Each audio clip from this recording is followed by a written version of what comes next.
She warned me doing a bit. Sorry, love. Hi, everybody. So live a little bit early tonight because we're a bit ahead of ourselves, aren't we? Hello. Yeah. So we thought we'd join you a little bit early, see if we could be the first ones on for a change. But we're not, are we? No, log hoppers, you beat us to it. Log hoppers, sorry, that's fine. I understand you've got to go to bed. Thanks You're for living popping with anyway. Right, log hoppers are living with nature. They live alongside nature as part of nature as nomads. Yeah, it's getting dark. Enjoy those winter's evenings, guys. Crash out.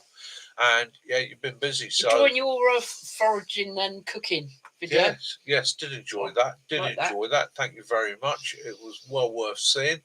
And again, foraging. There's not something I hit a lot on because I'm always a bit nervy about giving people wrong advice, aren't I? It's again, I'm not. So I wouldn't say I'm not versed in the field because I'm quite happy and confident to. Can we get some hearts? Look, forage for myself. Evening, Katrina. Hi, Katrina. I'm happy to forage for myself. Good evening, T. But for passing information out to others, you've got to be so careful with. Evening, T. Hi, Katrina. Little love hearts we're getting. Ooh. Yeah, lots of little love hearts.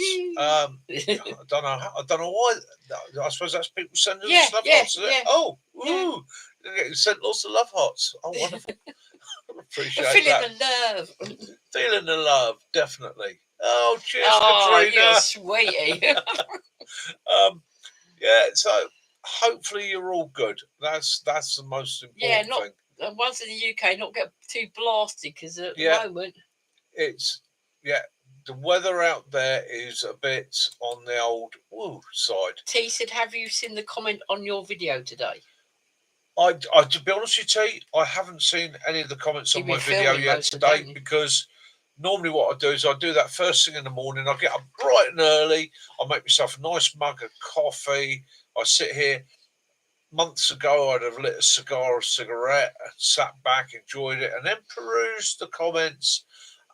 So I tend to do that in the morning. That video was, I chucked that up basically this afternoon. What it was, it was a bit of an angry response. I'd seen a couple of prepping videos in the last sort of 24 hours, and they were, they make me angry because it was like, you are going to die in the next 48 hours. You've got to do, like I say, and this kit that I have here, which costs you £350 from my website, by the way, will save your life and the life of your family and the life of your dog and the life of the neighbour's hamster. Canned food for 2 years. And I'm a bit. And when they go wrong, when it's not wrong to have some sort of backlog, but not too much. And I'm a bit miffed with that because. Evening, Stephen. There's two types of prepper in this world. Okay. What people haven't got the room for? There's the realist prepping anyway, and the realists, or realists and the fantasists. Now, if you truly believe there's going to be a zombie apocalypse, fine. Okay. If your threat is going to be armed people, fine. I get it. I live in the United Kingdom. The reality is you could prepare in the United Kingdom for an end of days project. Yes, you could. You could build yourself a bunker, and if you've got the money to do it, fair play to you.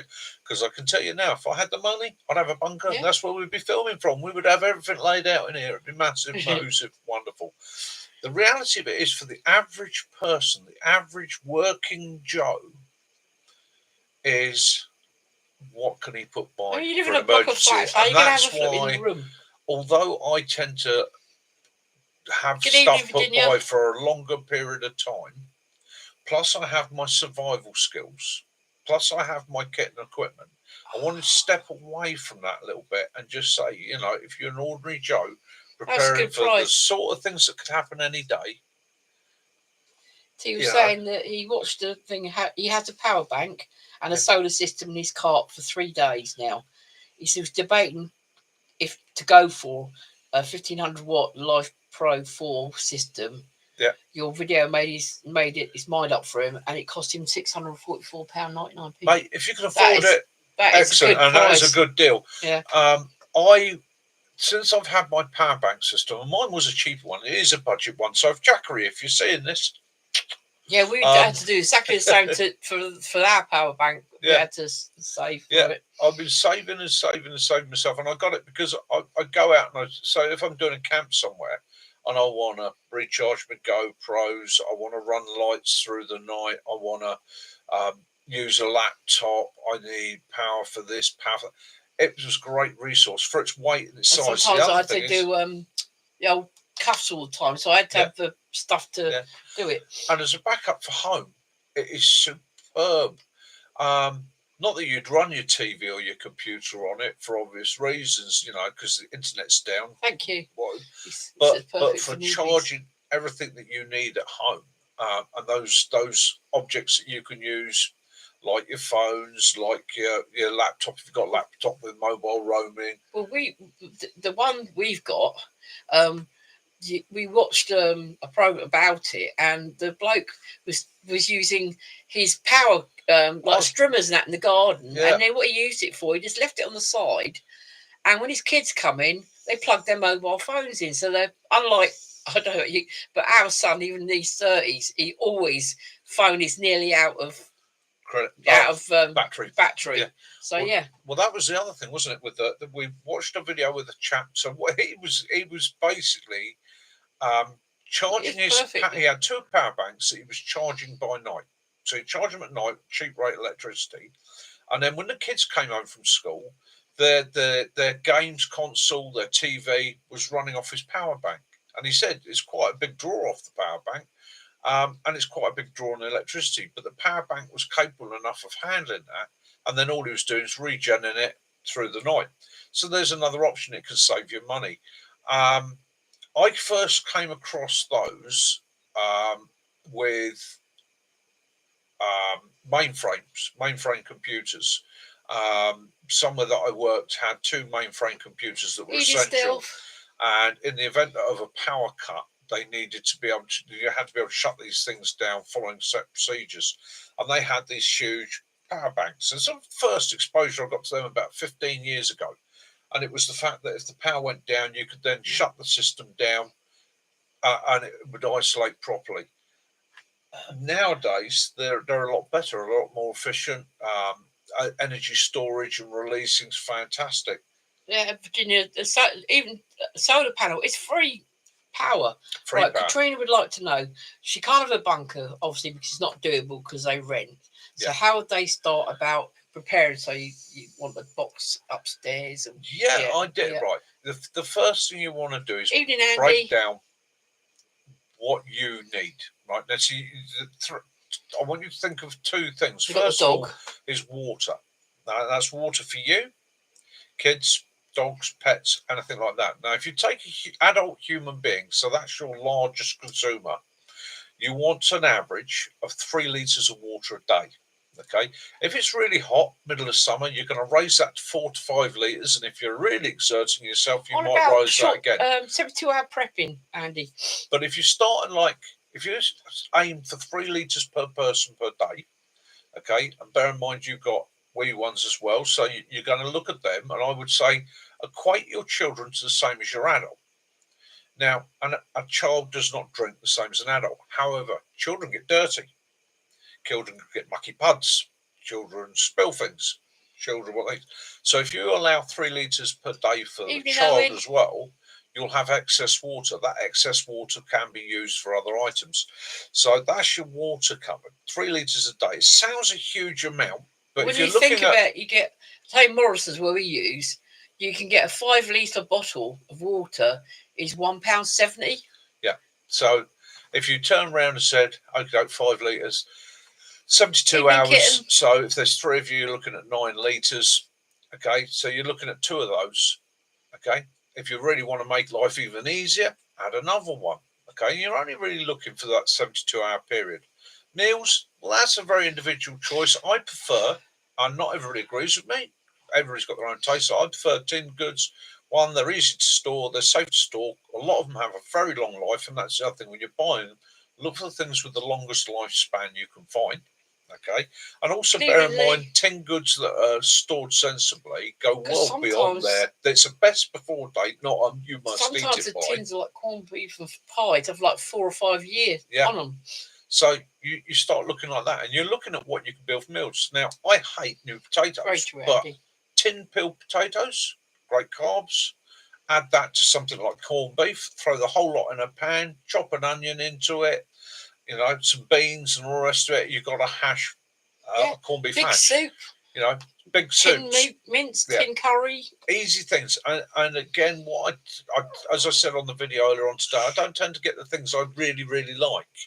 Because what I have found in the past, I will get a few things that I really, really like, and then all of a sudden one evening I'll go, got a tin of that upstairs. I'll help myself. We tend to buy a couple of extra tins whenever we go shopping. Yeah.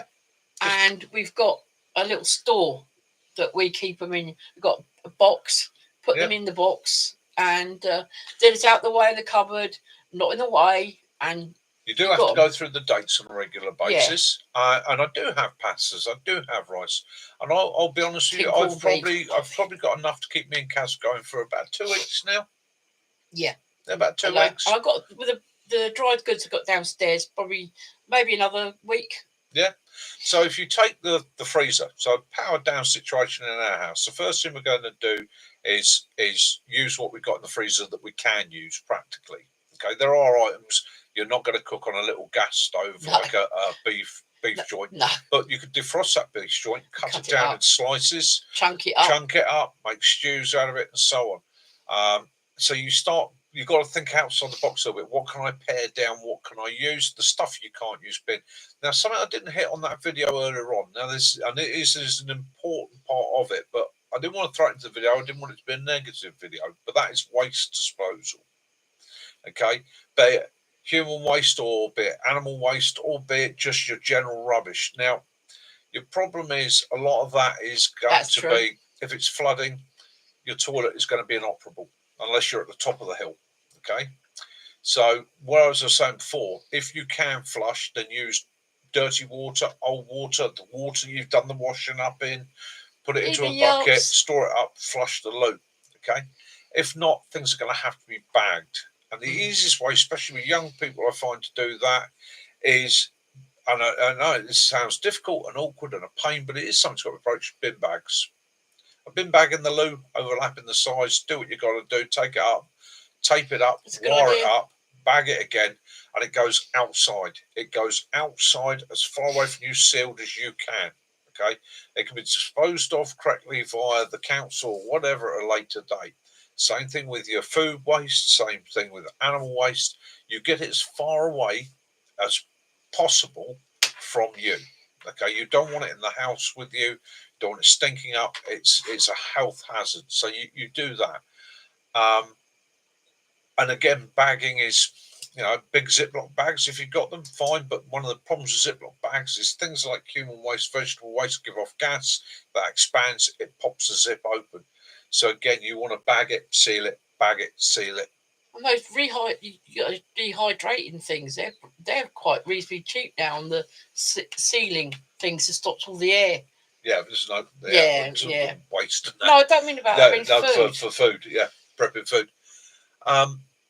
It's like Katrina, you're saying that Katrina, whenever we do like mince and mash, if instead of overdoing the portions, if there's something left over, we get a little ceramic dish and make a individual little shepherd's pie of it, don't we? Yeah, and then wrap that up, freeze it. Yeah, it's again, it's having those options of being practical. That's what we do. Just get a few extra tins. It could be anything, because you've got a kiddie, like tins of rice pudding, custard.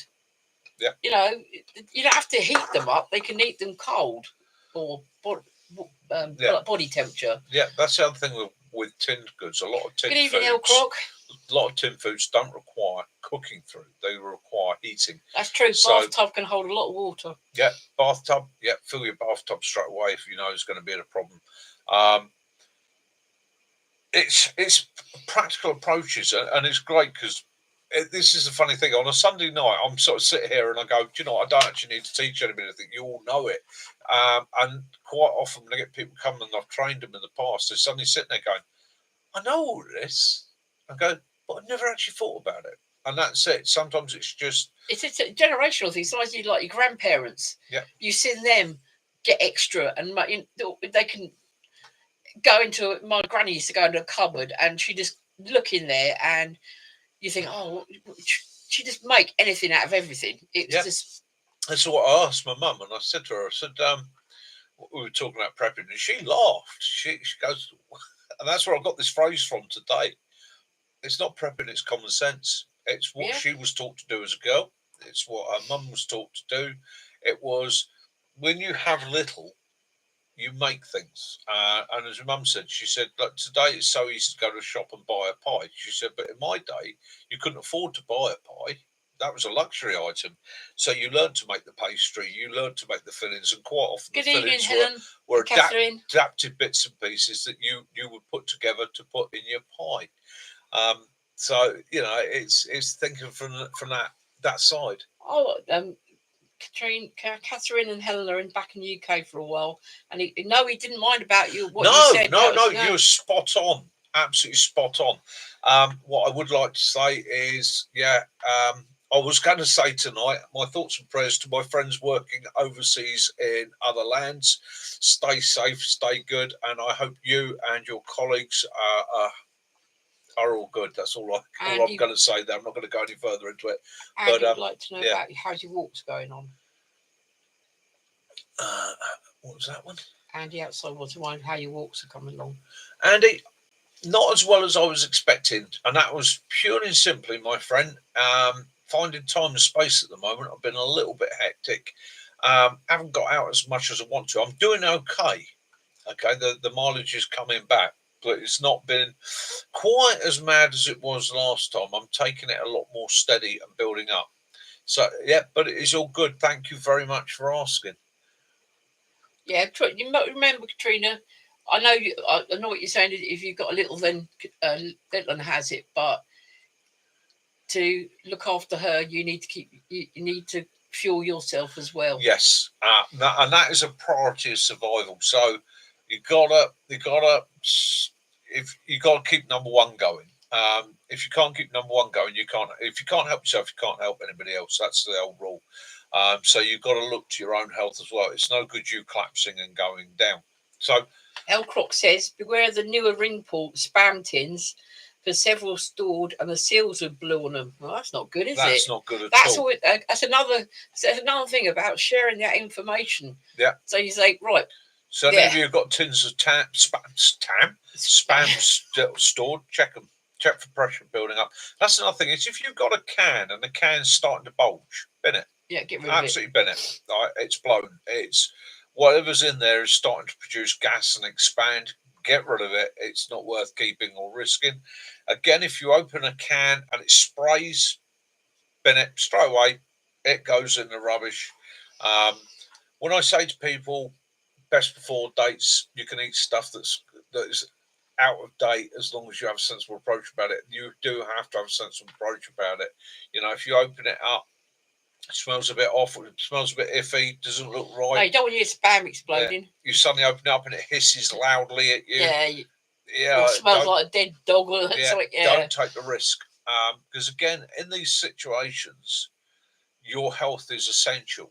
It's a priority. You can't risk getting ill. If you're trapped somewhere, it's not just a case of you can't get out, but help can't get to you.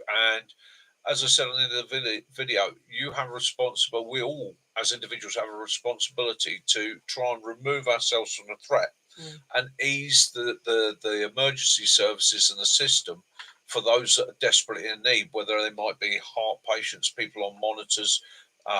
And again, getting back to that, the battery, the power pack.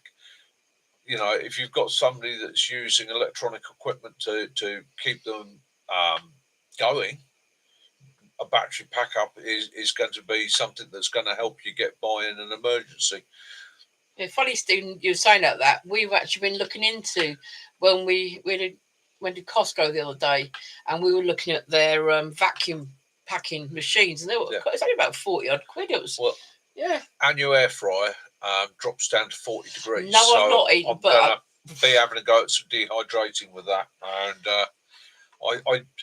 I love jerky. I love jerky. Evening sticks. But I begrudge paying, an exorbitant amount of money for this tiny little bit of beef. Andy would like to know if you've eaten that fermented fish stuff that I can't even pronounce it. Sostroming. That's it. Yes, I have. I have had it opened in front of me and I have tried it. And right, I will tell you a simple fact now. It's like a lot of smelly cheeses, that ammonia smell, okay? But 100-fold.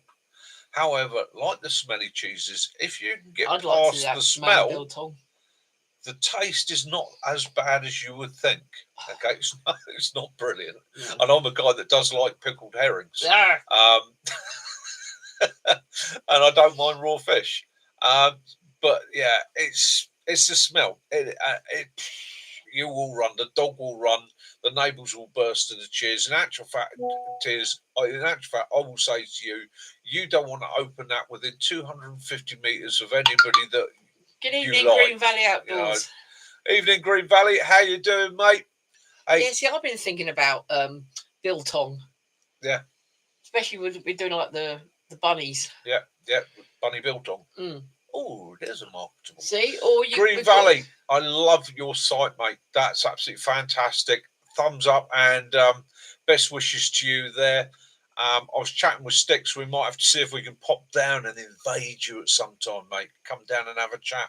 See how you're doing. Right, so I'm going to get my lips around my Guinness. And I don't know which. I've got Rubicon rose lemonade or I've got a Tango apple. I think I'm going to go for the rose lemonade first. Rose lemonade. Watch. It's probably going to explode in my face now. No, it's fine. A bit disappointed, really, Cass. Yes. None of our safety and survival-minded people have actually pointed. Not yet. No. Okay. Yeah. Good evening, Daz. South Wales, love South Wales. Love South Wales. I actually, at one point, was looking at moving to Pembrokeshire. Oh, so could Helen and Katrina have been mainly on grain stew with anything meat-wise? Yeah, the grain stews. Yeah, I should have done that, shouldn't I, Andy? Shanker and that. It's don't get me wrong. I love pearl barleys. I love bulgur. I love all those grains, and they're great. But when that's all you got, yeah, it can tell on you a little bit. That's a good idea. Yeah, I like that idea. I shall put that one down, El Croc.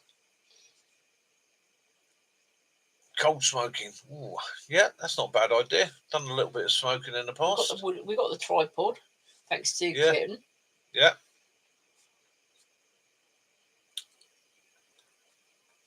Yeah, I love Wales. I love the Welsh.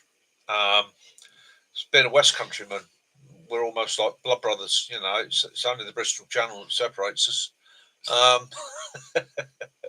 We're lucky. We've had some lovely holidays and that in adventures in Wales. We've been to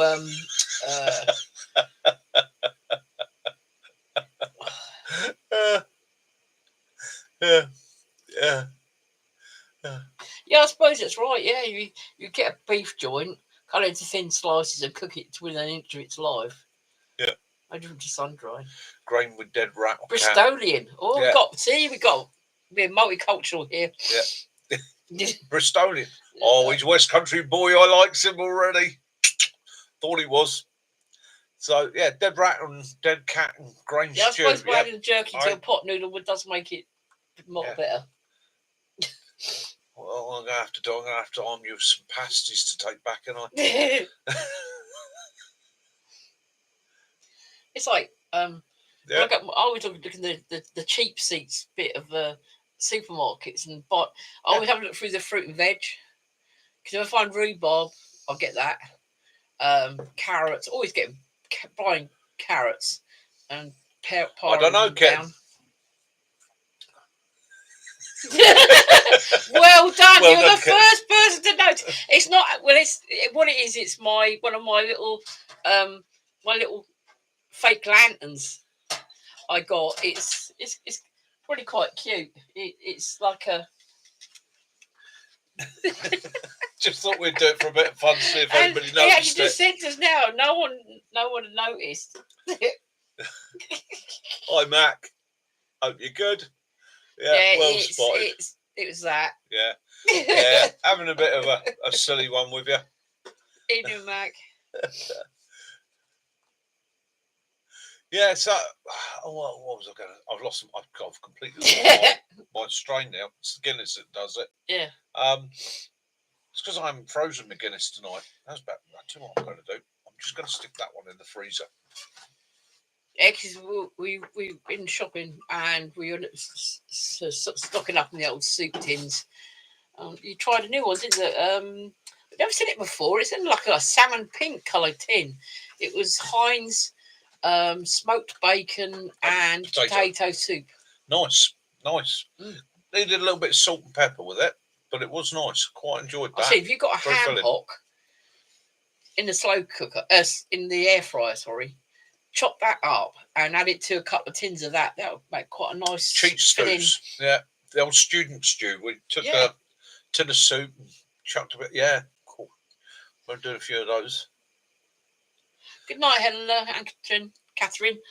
Yeah, Helen and Catherine, you guys. Yeah, you get some sleep. Get some sleep. Get some rest. No incoming, no. Definitely no incoming. Yeah, make the most of it. And if you're going back, yeah, just take my regards and love back with you to everybody you meet. Yeah, there are a group of old dogs here that probably wouldn't be no use to you out there, but by God, we wish the best for you. Yeah, and I hope your food, you get some sort of. No, Mac, I haven't found any long burn logs yet. I was having a look at some today online. But yeah, we're going to be trying that, see how that goes. So yeah, there is a potential camp coming up in November, Mac, on 15th, 16th, 17th, same place, same location. Not my camp this time, Stix's camp. It's going to be his camp. You got an open invite, Pete, you and Rob, Pete, to come along, and then we'll be going for that. Helen, Cat. So pray for you every night. Who's this Pete you're talking about, Mac? Yeah.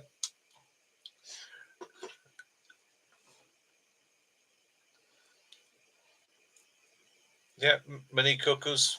Yeah, we used to have one, didn't we? When we were waiting to be housed, we had one of those ones that had like a little shelf inside, and it also had like a square pan thing, so you could cook things on the top, didn't we? You used to use that.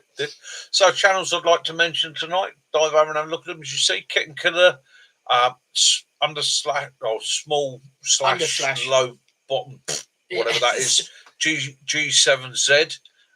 Grandfather Outdoors is thoroughly enjoying his videos, some interesting stuff there. Derek over at Hang Tough, giving him a mention tonight.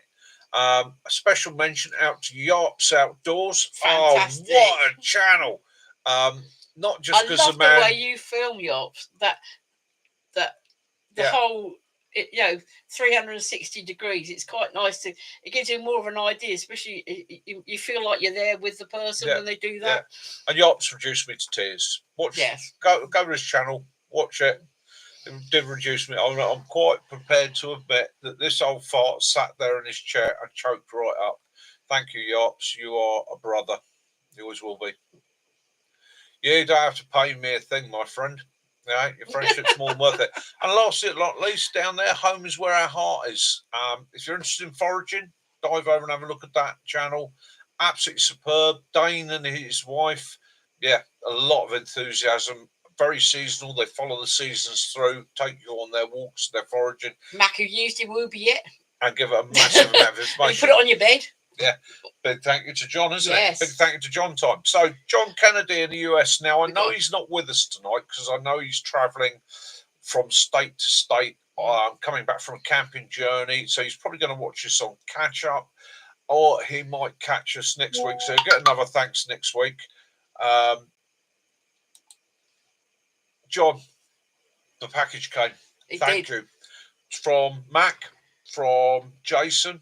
Got a thank you from both of those. A thank you from Kaz, who curls up on the sofa in the evening now under a whoopee. Yeah, and with Will on the top. Yeah. And a big thank you from the channel, because there's a couple of bits. There's a couple of videos coming up very, very soon. Yeah, there's a challenge. So, British top or US Marine Corps top? Which would you choose? Oh, we don't have a poncho anymore, so I've also gone for the US poncho versus the Dutch poncho. And he's also sent me some, I can't remember the name of it, it's like a salve tin. It's the size of a small, like, Vaseline tin. And this stuff is from America, and it's when you've got ingrown hairs or like thorns in your skin, it draws it out. It's also for burns and scrapes and that. Really interesting. Yeah. So, John, thank you very, very, very, very much. Her Majesty's Customs Office, not so much. but hey, that happens. That happens. I'm not that angry. So so we've got some new kit to try out. Thank you, John, so much. It's given us the opportunity to do a comparison test over here and see what the differences are, and share it with you guys, obviously. Yeah. El Croc says, has anyone tried the coffee ground fire logs? Do they burn slowly or fast? I haven't tried them. That's I missed it. Mate, a note of that one. I'll get Kaz to make a note of that. We'll give that a go, and we will give it a try. Because we're on about how want to use that's the new stove, and want to get some used wood in it, but also what other fuels you can use that give it a bit of a longer burn. Yeah, we're going to be looking into alternative fuels in it. What I'm really looking at isn't so much about the heat through the day. What I'm looking at is how I can use that. Say you're in your hot tent, middle of winter, and you're looking at your fire, and you know that it's not a big box. It's going to go out. And a lot of the folding stoves as well, they're quite thin-walled. They go out. They lose their heat quite quickly. What I'm looking is, how can I set that up? What can I put in there that's going to slow the draw down? Not necessarily burn with a big flame or anything, but keep producing heat for as long as possible. And if I can, all night. I can remember as a boy coming down in the morning, walking to the open fireplace, and literally just putting a couple of twigs on, re-stoking it. It was still throwing out heat, because my dad used to put a shovel of coal on it. We burn wood, but before we hit the sack, my dad did put the old close all the drawers in, put the guard up, and that slow the oxygen level down. Same thing with the range. We used to build that up before we went to bed, slow it right down. So it'd be interesting to see how we can do that. El Croc, they just seen that, but Katrina said they tried coffee ground fire logs on their fire pit, and it burnt slow, good heat, and lasted a long while. Thank you. Right, we'll be giving that a try, Katrina. Thank you very much.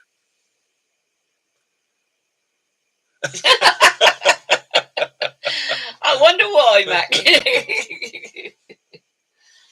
But that's if you can. I mean, I remember my dad.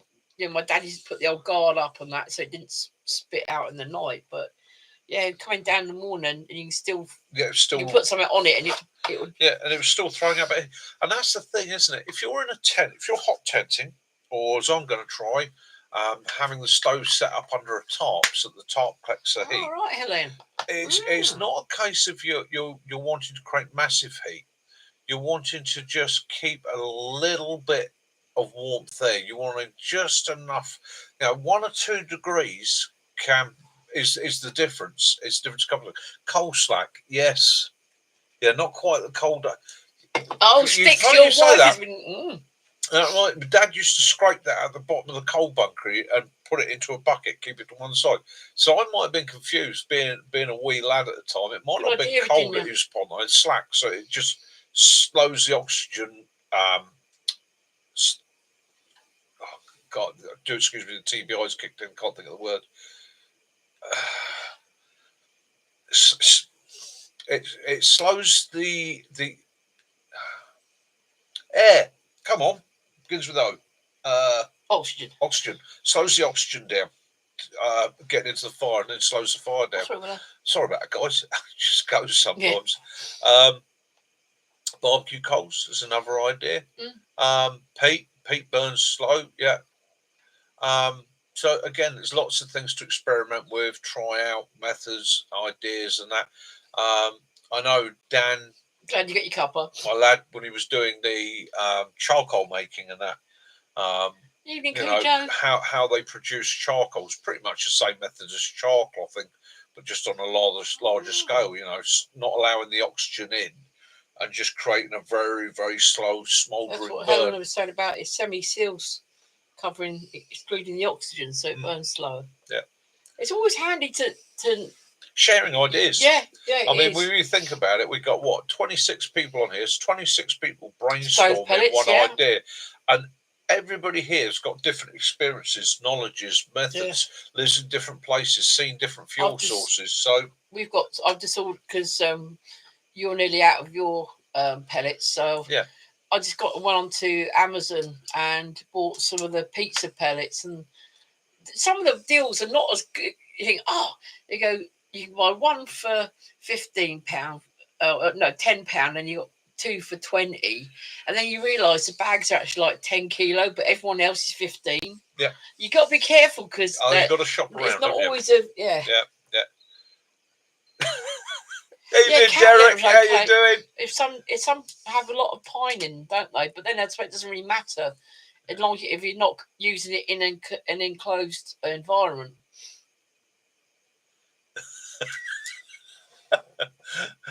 And 4 more here because we're all there. Pete Burns. So I like that. That's very 30 good, people brainstorming. Yeah, it's yeah. And he said that Pete Burns was in Dead or Alive. Pete Burns is in Dead or Alive. Oh yeah. Evening, Derek. Evening, Dave. Nice to see you got your vehicle on the go. Yeah. Enjoyed your trip out with Sammy to that lovely shop. He loved that shop. You and Chris. Oh dear. I'm wearing this T-shirt in honour of Cabela's tonight.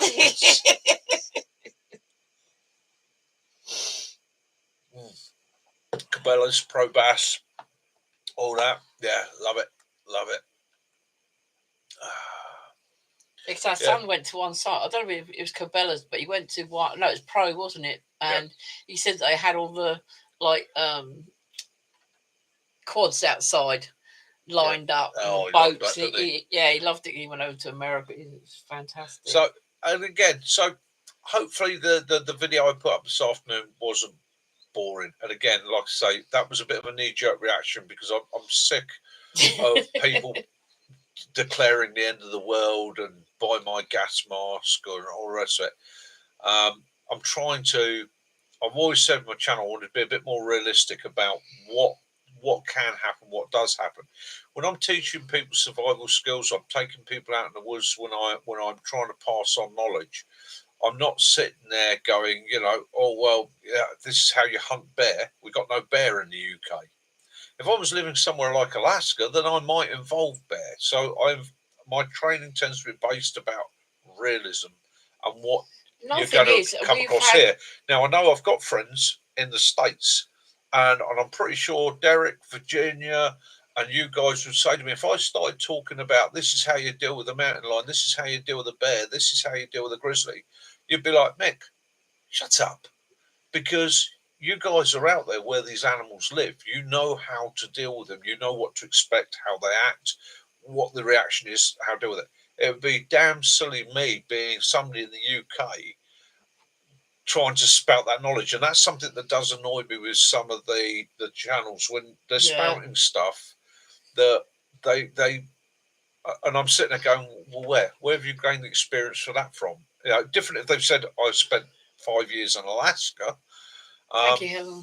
But when the guys actually spent 6 weeks in Croydon, but it's another thing. It's all right. It's like prepping. I don't know in the US, but we had this week somewhere where there was some of the banks' apps went down, which meant people couldn't use their money cards. Well, that's another thing, that if you can't, over a weekend, if you can't access your money again, having some tin food, yeah, because we're like going. Us, we got a top of electric and gas. If we don't put it on the card, then we don't get it. Yeah. So yeah, it's So again, it's just being practical common sense. And again, I'm going to start referring to that sort of thing when I'm doing it, not as prepping, because again, that was my mum. You know, she little old lady in her 80s. She wouldn't mind me saying it. She's a spark, like that. The body might be getting a little. Well, no, she still walks 3 or 4 miles a day. Benny! But she took, when I turned around to her and was saying to her, explain to her about prepping, and she just laughed and she went, "Prepping? That's what we call common sense in my day." You know, and it is. It is common sense. He said a week there, Derek. It won't be a day. Derek, well, like I said to you before, when I come over to the States, I don't intend to come for a week. I'd like to come for a month. I've now in that position. I want to come over, spend some time with you, Suzuki. and I want to travel. I want to drop. I've got this thing about Utah. I've got this thing about I want to get out to Utah. It's just. It's the cowboy thing. It was the 10-year-old boy watching the westerns. I want to spend one night, quite happily, one night in the desert, in a blanket, with a fire, preferably with all the accoutrements ready. If I have to go and buy 10-gallon set of cowboy boots, fine. If I can ride a horse out there, better still. Okay, doesn't have to be. And if I can find a jackaroo, then oh mate, over the moon. Then I want to drop across. I'd love to pop in and see Virginia. I'd love to spend a couple of days with Virginia bushcraft up in his woods, and then finishing up, dropping down to see John, shake hands, meet up, and spend a few days with him. That's what I'd love to do. Cowboy boots. Easy, Tiger. Oh. Hey, Benny, not a problem, my friend. Good evening, Kiwi. Right. I believe in sharing the love. Yeah. Share the love. Okay? That's all it's about. Now, Benny, I will say to you, Benny, I'm not going to blow any details out, but there was an item in that kit, okay, that I sent up to you. You know which one it is. It's the sharp one. I have no idea what the quality is. So my challenge to you, Benny, is take it out. Right, Helena, Katrina. Test it. If it fails, it fails. Test it. Okay. You yeah. Yeah. So give it your rock all, mate. It's nice looking, but yeah, you test it. If it's a good, yeah, Andy, I've been bonus. Done the same in Windsor Fire. If it fails, it fails. Yeah. Well, it's Lee you got to thank for that. So. Yeah, because I put the his thing in there, the parcel that was sitting there. I said the long one. Yeah. Yeah. Helen, have a good night and enjoy your R&R. Yeah.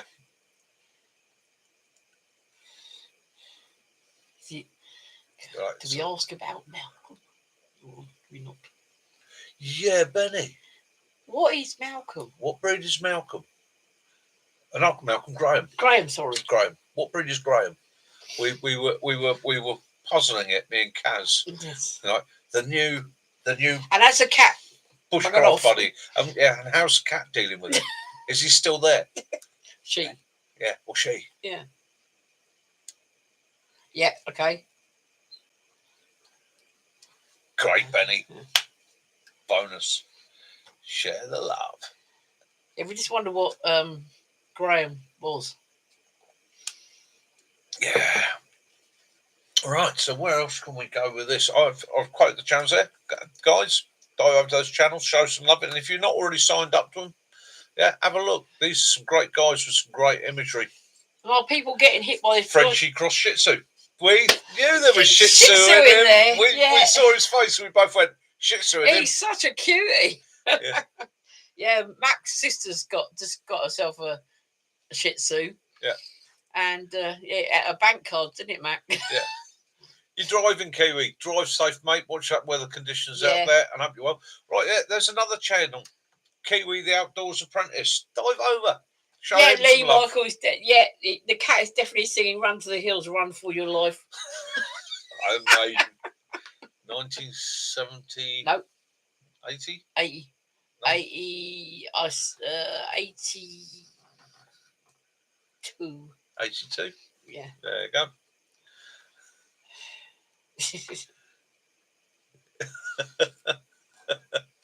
Stealth, how you doing, my brother? Dog singing, the cat's in the kitchen. What am I going to do? So how are we now? All you guys on here, especially you guys with channels, how are we all going to do a meet up next year? Are we all going to get together? Are we going to do a clan gathering? Are we going to find somewhere where we can all get together?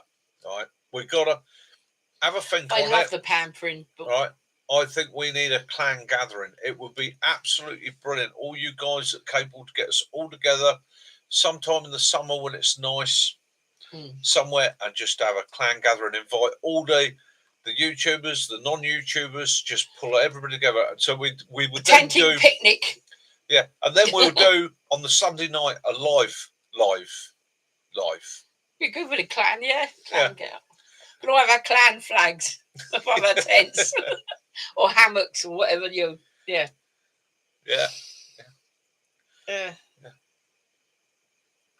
You may tag my hexamin, but you'll never have me fireplace. Oh, sorry, went all Braveheart there. Do apologise. Yeah, it's, it would would be. I mean, there's so many guys here. We should make that part of our because obviously we're all in different parts. Yeah. We sort of centralise it and have make it like a holiday. Yeah. Thing. Yeah. Invade a holiday park. No, I didn't mean that. I mean, get together, use an excuse to have a holiday. Can you imagine us in Butlins? Jeez. Oh, us lot in Butlins. Yeah. So, Benny, how long did you last? 2 seconds.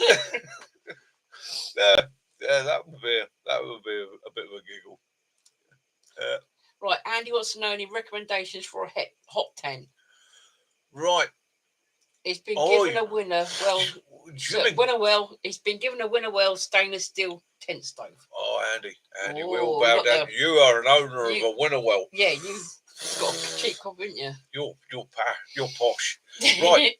So all I can say to you, what I have is I have a 1 Tigris Smoky Hut tent, which I like, but it's quite a light material, and I'm terrified that I'm going to drop sparks on it. Yeah. I've got a Lavo. I've got a canvas Lavo, which I love, and it's fairly impervious to sparks and all the rest of it. But again, both of these are quite small, basically set up on a 1 to 2 man system. With a firebox in it, it really is 1 man. Lee's converted a fishing bivvy. That's a good idea.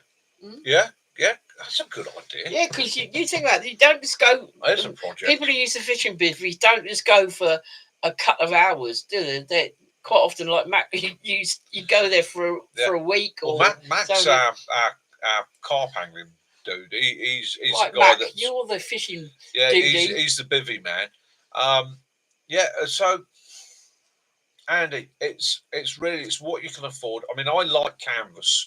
It's heavy, but then I work on a preset that if I'm hot tenting, I'm carrying a stove, so I'm probably going to make a base camp somewhere that I can get to, and do everything out from there. So yeah, I love canvas, but canvas is expensive. Bonus side with canvas is pretty much, it's one of those things, if you take care of it, it will definitely last you a lifetime.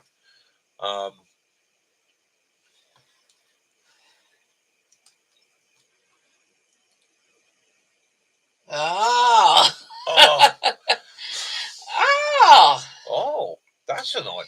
Glamping site's going bust. A aggressive borrowing.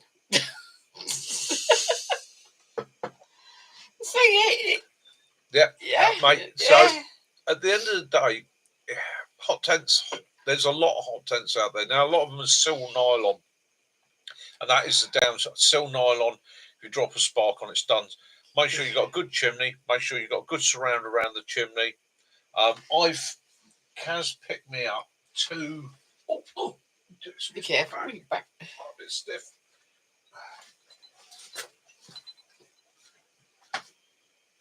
And I would recommend these basics to anybody that's hot tenting or they are thick as hell. She picked me up two of these, which are the glass fibre fireproof sheets. And the reason I've got two is one for the floor for the stove to stand above. The other one I want to hang down the behind it area to the. It is, yeah. I mean, what you could do if you've got a long one, you could always put one and put a tent peg through these, so you got the two to make a really long one. But these they were $2.59 each on Temu, but they are really heavy. Yeah, and the nice thing is because it's quite reflective. In theory, what I'm thinking is that hanging sort of 3 or 4 inches behind the stove, between the canvas like you said, and little the hand stove, cart, Andy. It's going to be a bit of a reflector. But again, got to play with it. See how it goes. $2.59. It's worth a go. Yeah. If it doesn't work out, that's the thickest one I've actually come across. Yeah. Jason's. So as you all know, Jace, he's a van lifer. So he's buying one of these stoves for his van, and he's actually setting it up with fire bricks around, not fire bricks, household bricks around it. Fire bricks don't absorb heat. So he's setting it up on bricks, then building the bricks around the sides, so that in the winter, when he's got that running, it acts as a heat store. So the bricks absorb the heat. As the fire dies down, the bricks will carry on releasing heat like for that rack, an hour or two. He can put socks and do that. Yeah. Yarp's got the One Tigris Homestead hot tent. It would have to be One Tigris, wouldn't it? Yeah. Yeah. He said if One Tigris made a Wooby, he'd have one. Yeah. If One Tigris make anything, he'll have one. One Tigris on the Panties. Yeah, if One Tigris made cars, I know Yarps would be trying out the first one. But yeah. The old canvas Dutch Army tent zipped together. I think seen a video ages back on the converted one for a tube. Yeah. That's a good point. Yeah. Oh, that's a good point. Yeah. Interesting. And I'll tell you what, the things like the old military pup tents, canvas pup tents, they were heavy. Or if you could find one, the Rolls Royce, if you could find one, especially if you're prepared to lug it out the car, set it up, it's the old 9x9, something like that, absolutely brilliant. That's a good idea. Yeah, motorcycle muffler installation. Yeah. Evening outdoor alley. Oh. Watch it that Yarp don't go try stealing it off you, because he does like his One Tigris. Ooh, alley. Cosmito. Ooh, Cosmito. Evening Plash.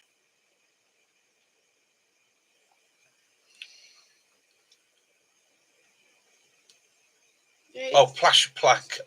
I thought we said hello to somebody. Yeah, that's Plash Planka. That's the Lavo.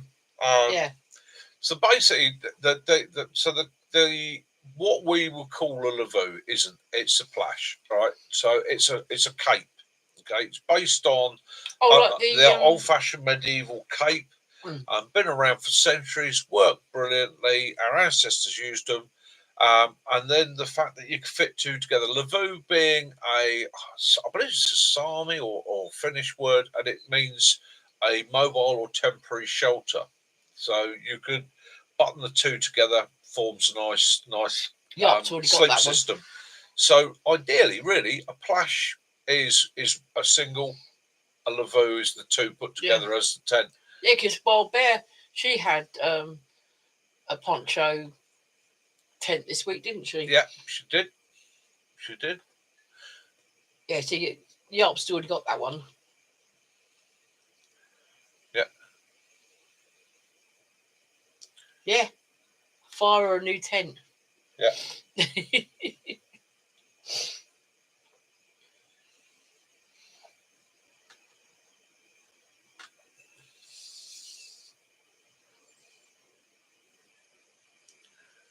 Hi, FU crew. How you doing out there in Chicago? Hi, FU crew. Oh, Yarps, you got trouble with your flat spin. Oh, and another channel to mention. FU crew. Yeah, got a little channel, yeah. and we got Scoot Lady. She's another one to mention. I know, isn't it, Lee? It's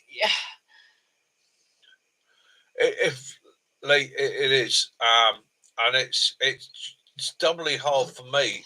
And I know, and I must put an apology out now to everybody that's got a channel that bothers to comment, subscribe, like, and all the rest of my videos. I do watch your videos. I do like them. I usually watch them downstairs on TV with Kaz. I can't comment on that. And then I sit there in the evening and I go, Kaz, I must do a comment in the morning for such and such, such and such. And then by the time the morning comes, I apologise, guys. I'm letting you down. Yeah, because I know how important comments are. And it's trying to keep up with everybody. Yeah, we've been watching Log Hoppers did a great video. Is it today with or was it day or yesterday? Foraging and actually cooking as well. So that's well worth a check out. Yeah. Log Hoppers. Yeah. Although, be quiet. Log Hoppers has gone to bed.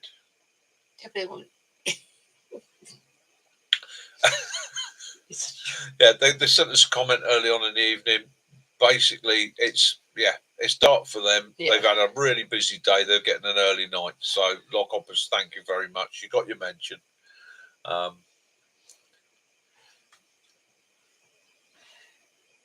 of course, Kitten Killer. Yeah. Yeah, he's up on the board anyhow. Yep. Yeah. Because it's been a Life's a Hobby. Life's a Hobby. Life's a Hobby. Yeah. Videos lately, isn't it? Oh, see your little dog back out in the out in the walls. It's she's so sweet. Yeah, Life's a Hobby's been piling the videos out, just like some stunning videos, some what I would call professional. That's truly. Footage. Sometimes you don't. You put that you want notification for someone's new video. They don't always send it out. It's real. And then of course, we've got Ali. Gets out, has his adventures. Outdoors Ali. Yeah. Oh, yeah. Got Rowan Ray. Oh, Rowan Ray. Yeah. Oh, he sausages out the back of his.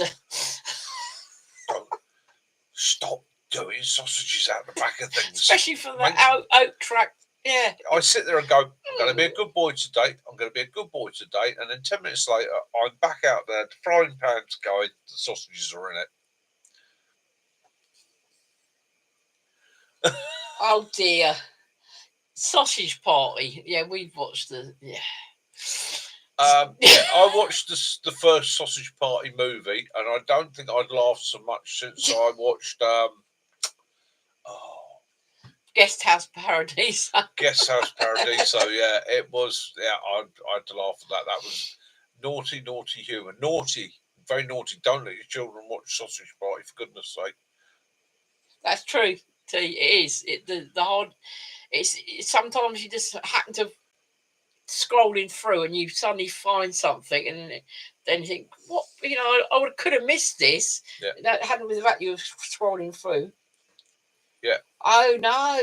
Yeah, Ali. Mate, but that's. I love the Galloway Forest. Ali, that's why we do what we do, though, isn't it? It's not how we deal with the good times; it's how we deal with the disasters. Now you're here tonight. You're alive. You're with us. Just goes to show to me you're a guy that knows his shit, right? Yeah, we did. Excuse my language. I apologise as any children present. Shouldn't have sworn. But again, that's how we get through.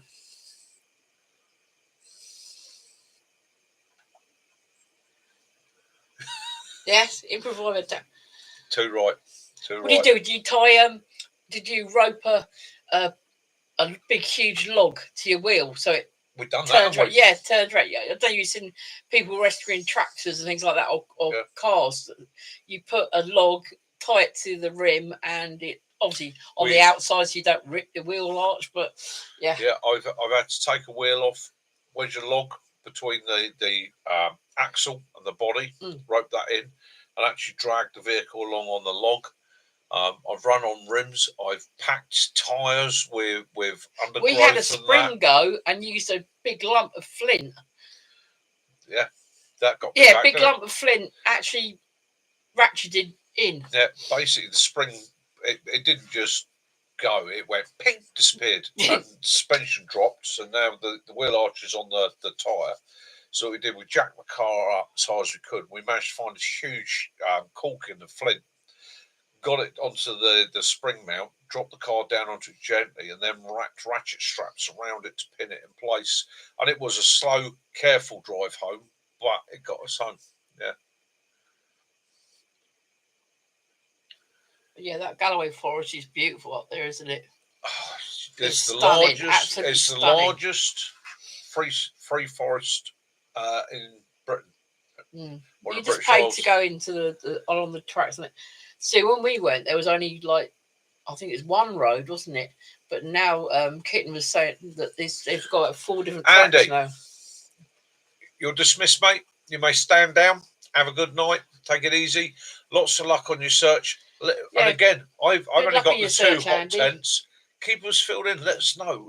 How does it work? What's it work out? What have you found? What's out there? Always interested to know. Feed me back. Let me know. Is it good? Is it bad? And again, this is the other thing for you guys. Feed me information. If I and that's other guys share the information, we pass it on. I always said I wasn't going to do videos showing rubbish. However, occasionally, like last week with that cooking system that came, if you find something that's junk and it is really, and I'm going to swear now, Block Children Zero's crap. What are you eating? Let people know, and it saves others from falling into the same trap. Okay, and again, that's one of the things we can do as a community by sharing information, knowledge, the good, the bad, the ugly. Then it helps other people. It helps people. If you find a deal like the stove there, I couldn't believe finding that at that price. Okay, and I bought it, and I thought, I said to Kaz when it came, I said, I'm not expecting a lot. Blown away. Yeah, blown away. Yeah, you come in earlier. As a Kitten noticed it. What Mick did was he put this little flickering lamp inside the back end of it to see if anyone noticed and think that we got the. No, Andy, have an absolutely excellent week. Right, frozen Guinness time. Yeah, we've had Kitten. There's a byway near Frensham where we go to Frensham Pond. It's a lovely area, and they do a lot of the filming, like Snow White and the Huntsman was done there, and a lot of the gladiator stuff and that. Well, there's a huge ford there that's got a bridge, and it's very, very popular. It's called the Bone Shaker, the road, because you literally like that the whole way down it. Well, it's flooded that bad, and it's damaged the path that much that they've actually put a boat on it, which is like a byway. It's out of all thing, close to traffic. And it says, "Oh, the byway's still open." Yeah, but if it's in the middle of the byway, you can't get past. There's no way around it. People will chew it up trying to turn around. Yeah. And it's one of those things, isn't it? It's access to the countryside. So, and I know it's a bit off subject talking about the 4x4s, the green laners and that, whether it's motorcycles or 4x4s, or even the horse riders and the walkers. But occasionally, some of the paths we use need to come out of use. They need a chance to heal, repair. Yeah, they need to be maintained. And if people are using them in the winter, especially with vehicles, and I love my green laning, but there's times I sit there and I go, do you know what? I'm not going up that track. I'm not doing that one because it's too big an impact for them in these conditions.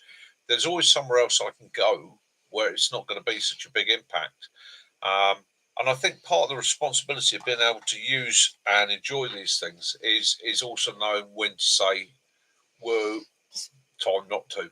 Well, hopefully that things will improve and people will be more sensible when they're using the tracks and that, and not do so much damage. I love it when Andy says, "Mine was cheaper, free back of the lorry." That's always the best ones. They're the best ones. They're the best ones. He's getting very efficient on his Guinness now, isn't he? Well, it wasn't quite frozen, that one, but it's nice and cold. Yes, I don't know what the way this storm Ashley is hitting everyone else in the UK, because we've had very windy and sort of wet majority of the day today, haven't we? It hasn't been as bad as I said it was going to, does it? I think it swung north. I think it's. I think from our last saw. I'm saying to Owen, because Owen was out today, and it's beautiful weather. You know, lovely blue skies, and we looked out the window and it was like grey and windy and wet and horrible.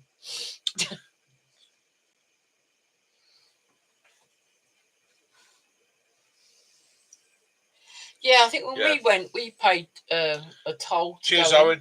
I'm learning, mate. Learning from the best.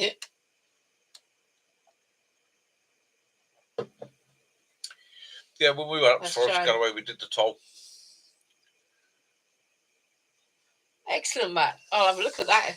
I can't, because I'm actually reading the. I can't read it from there. I'm reading on my phone. What I'll do is I'll have a look at that when I get off the phone. Matt's found a link for replacing crappy nappy duty. We've all been there, mate. My heart goes out to you. Oh, you're so good. See, yeah, multitasking there. Well, taking the dog for a walk at the same time. He's got more arms than an octopus. Yeah. And I've also, because I got banged onto by YouTube again, just to let you know, so that I'm being open and honest, I have a members section. Okay. I've set it to the lowest fee I can. That sounds good, mate. You don't have to become a member. In actual fact, I'm not actually taking anything from it myself at the moment. It's all sitting in an account, which I'm not taking. But if you want to sign up as a member, do so. You'll get a couple of extra videos which are a little bit more just me.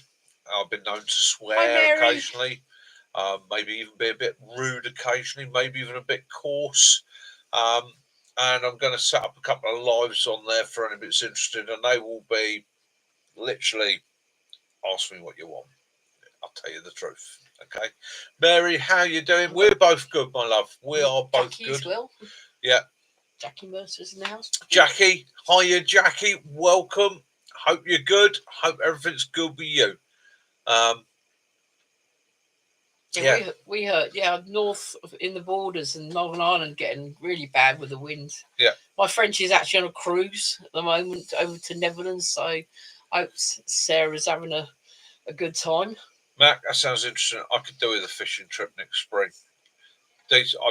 I've just got this craving to sit by a lake on a hot summer's day and just do it's a beaut, so it might be do a session. It might be sea fishing as well. Got a craving for a session. Me and Mac sea fishing. Now there's an adventure I'd invite you all on. Yeah, we're mackerel kings, us. And that shark thing that our mate called. Dogs are well. Oh, Willow, it includes you. Oh. Why are you looking guilty? What are you doing? What are you chewing? Hello to the look at his lordship now likes to jump up on Dad's lap. Hello, Willow. There you go, mate. You got to meet Malcolm. Yeah. He's Graham, sorry. Yeah. Graham. He's a Shih Tzu Frenchie. Ali, have a good night, mate. Take it easy. In fact, have a great week. Have a great week, brother. Take it easy. Look after yourself. Have fun. Appreciate you being here. Oh, and my friend's got a Pomeranian, and she said that she took her out for a walk this morning. Hi, Stephen. And she said it was like a badminton shuttlecock, because all the fur blew. I help Ali. Yeah, he's going to be quite. We've got to make a new chair because the other chair was a bit small, wasn't it? Yeah. And Willow now loves, and we got rid of one of our sofas as well because it was just in front of the radiator. So in the winter, all the heat's going into the back of it, and Willow likes to just jump up on his dad's lap now. Yeah. The Wookiee. Yes. Yes. Oh, that sounds good, Matt. static caravan fishing. Do you remember, Matt? Me and you invaded that little lake down in that one Dorset. I found on eBay, didn't I, for you in Dorset? Yeah, blimey, that was a good week. That really was one of the best weeks fishing I've had. We had the whole complex pretty much to ourselves. It was an old caravan, but it was had everything we needed in it. Somewhere to crash out, cook, sort your kit out, and that. And it was just one of those choices. And it's two things that go hand in hand. And I often think it's a shame there's a bit of a line between them, because for those of you that love your bushcraft, your wild camping and that, it's the same thing with a lot of the carp anglers and a lot of the fishing guys. You know, and the kit wise, it's very, very similar. It's about being portable, having enough gear with you, being able to crash out at the side of a lake for days and days and days, or in Mac's case, weeks on end, in various parts of the world, looking for that one super fish. And catching a sturgeon and take them old fish out. Yeah, and there's an old saying in the fishing world: it's not about what you catch; it's just about being there. You know, it's the two things go together so well. If you don't want to partake in the fishing, you can still. It's the amount of wildlife and wildfowl and mammals that you get at these fishing places. I'm not the world's greatest fisherman by a long shot. No, he still hasn't caught. What's that, Doctor Fish? Tench. He still has. You've still hit a blank. Yeah, still I'm blanking on tenches. All these years of fishing, I'd go to lakes that are full of tench. I'd get carp anglers. I'd get people like Mac around me going, another bloody tench. I'm after carp. And there's me, and all I'm catching is carp, and all I want to catch is a tench. You know, it's just one of those mad things. Try as hard as you can. It's those things you really want, you never get. Occasionally a puma in Mac's case. Yeah, exactly. Yeah. We were chatting about. I was chatting about that with Sticks the other day, Mac, about the Yankee puma. I was telling him of my experience of seeing it cross the M3, and about your experience up at the lake.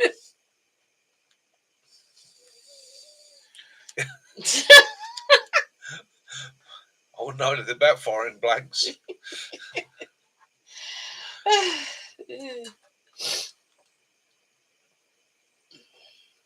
Or me getting told off for having a illegal bait. Get accused of using pine nuts, was it? Tiger nuts. Tiger nuts, that was it. And the bailiff coming over and moaning at me, and so I proved to him that I was using sun malt loaf, which I always used when I was a kid. It was one of them sad moments. 125 fish, and I got fed up with bloody. I was in the end, because they were small fish. I just got fed up with counting after that. It was one of those days where we were sat on a lovely lake. Yes. Not far from here. And I'm set up for carp, and I'm aiming at anything over £10 if I can. Kaz, she's tiddler bashing just for the fun of it. And there was a bloke set up literally opposite the pound and a half, £2 fish. I mean, bashing, I want tiddler bashing. Right, yeah. And there was a guy set up opposite us outside the lake, and he's got every bit of latest kit that you can buy. He's spent thousands, and he's set up, and he's not catching anything. Primarily because he doesn't know the water, he's not figured out where the fish are sitting. He's one of these people that sit on one bank and thinks you've got to cast to the opposite bank, because the fish are never where you are. They're as far away as humanly possible, without looking at the little island that was just to his side and all the rest of it in the terrain. So we're sitting there, and I'm having a fairly good day. I'm about a fish every hour and a half. Kaz is just sitting there like, ding, that's another one. Ding, there's another one. And this guy, you could see him getting more and more irate because I've got cheap old kit. Some fishermen do not like women on the lakes. Yeah, and Kaz is just bashing them out. And in the end, he actually got up and he walked. It must have been a good half a mile to get the bailiff to complain about her using legal baits, because I've got all the kit and I've not caught anything. And and the bailiff come down, and he was all right, wasn't he? He was a bit grumpy, but he was like, I've had a complaint that you're using tiger nuts. And I was like, well, I've got no tiger nuts. I'm using boilies. Got my gear and showed him. And he said, no, yeah, where's Mrs.? And I said, well, she's just tiddler bashing. She's using some malt loaf. And he went, what? She said, and she showed him. She said, some malt loaf. Put it on. She put it on the hook, flicked it out, fish. Take straight away. And he was like, oh, that's amazing. It's really good. She said, well, it's not illegal, is it? And he went, oh, no, it's not illegal. Well done. It's sticky, which means it stays on the hook. Yeah. It's got malt in it and fruit, which the malt was obviously drifting through to the water and getting that. So, me being me, I'm an obnoxious old fart. So I thought, oh, what I did, the guy cast halfway down the lake. He cast clean across the lake. So I'm sitting there looking down across his line. I was like, I'll have you bugger. So I just set up a treble hook, big old weight, and it right down the end of the lake. Poof. Looked like a big old spot in the water. Give it a minute, two, let it sink to the bottom. Sunk my line, and then just started retrieving it slowly. And I watched, I could hear his bite along go, doo-doo-doo. And see him like that. Doo-doo-doo. And he was like, nothing. I did it to him about 3 times. I think in the end he figured it out because he just packed up and left. But yeah, taught him a lesson. Not that I'm vindictive, you understand. I'm not vindictive at all. Mac can tell you, he's known me for donkey's years. I'm not a vindictive person. But yeah, always like, you caught much nothing, mate. Nothing in this lake at all. Go away. Leave me alone. Yeah. Kiwi, good. You got home safe. Please, mate. Pleased. I hope everything's going well, Kiwi. Hope you're good. Much love to you and your family. Night, Katrina. Katrina, good night, my love. I know where she's going. She's going off to watch Sausage Party with her husband. Yeah. I know. You want to see that sausage slide in that back? Yeah, we know. Yeah, naughty girl. Naughty girl. You too, sweetheart. Take care. Caroline giggled all the way through it, didn't you? Yep. I've never seen so many innuendos.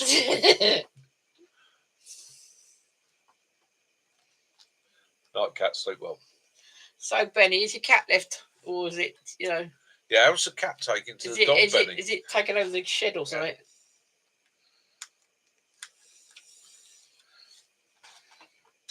I mean, it can't really leave the house. If you hear Mick now in the winter, she's got nowhere to. She can't really want to go outside.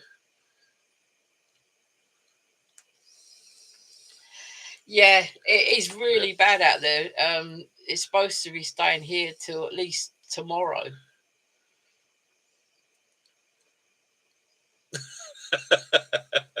As it happens, Mac, that happens. It's about how hard you try. Oh, no. Good, Kiwi. There's nothing worse than, your back giving you. Yeah. Just a little bit. Let me lower that a little bit. Right, because you got that funny cushion thing there. Perhaps you do better with it, undoing it and put it lower down your back. Yeah, might help. It's all right, new chair. Just adjusting it, get myself comfortable. So we've got gaming chairs now, like that. I went and had an MRI scan today.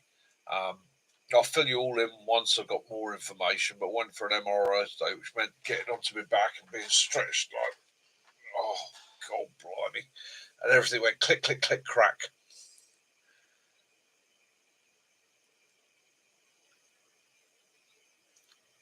They'll be friends in the end, Benny. They already will. Yeah, they'll figure it out, mate. They'll figure it out, suss it out. They pollarded a big oak in our square, and if you look out the window, you can see the old oak going. There's a couple of branches. Yarps, hit your sack, mate. Right, stand down. You've done good. That video this week, Yarps, was absolutely brilliant.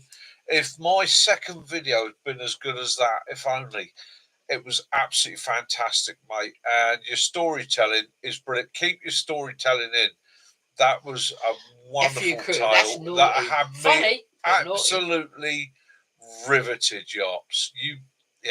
You're out of the ballpark, mate. Out of the ballpark, 100%. In fact, I will say it again. I said it earlier on.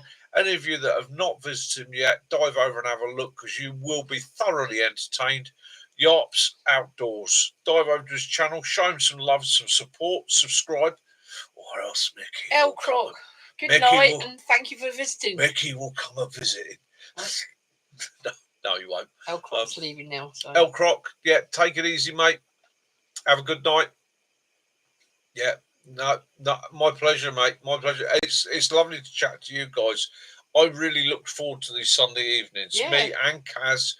Sunday evenings is the highlight of our week. Sunday evenings, we're like, no, can't do that. No, sorry. No, we're always getting asked, no, can't do it. Sunday night, sorry, mate. It's if we go away and we have to come back. It was Mum, wasn't it? Yeah. Sorry, Mum, I've got to be back on a Sunday because I've got the Sunday Night Live. It's something I really look forward to. So you've got us all addicted, you lot.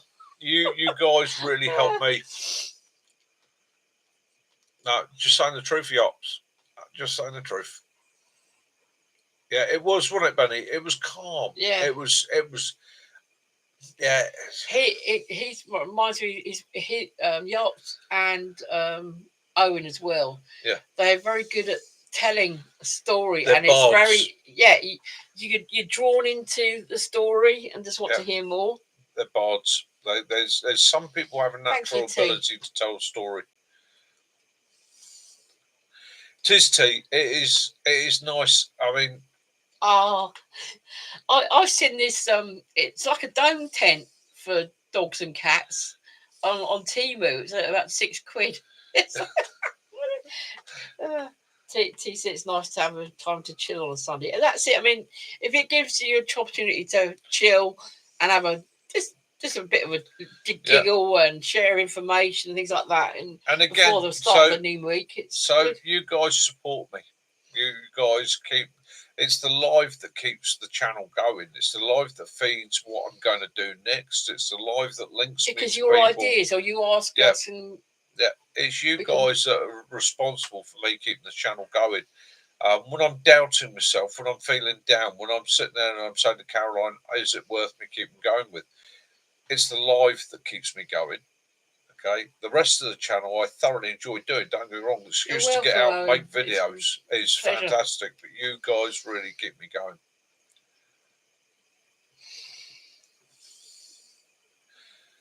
Because I tend to, when I have one of my switch off days when the black dog is there, I listen to music, listen to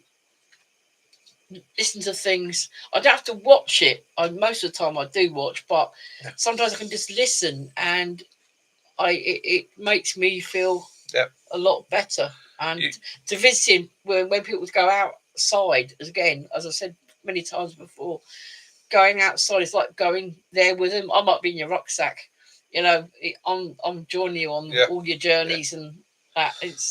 So if you ever find yourself in your tent at 3 o'clock in the morning, it's pitch black, and you hear Caroline's voice go, move over. I'm behind you. Just like in Dog Soldiers. Yeah. You're behind me, aren't you? Yeah, that was absolutely brilliant video.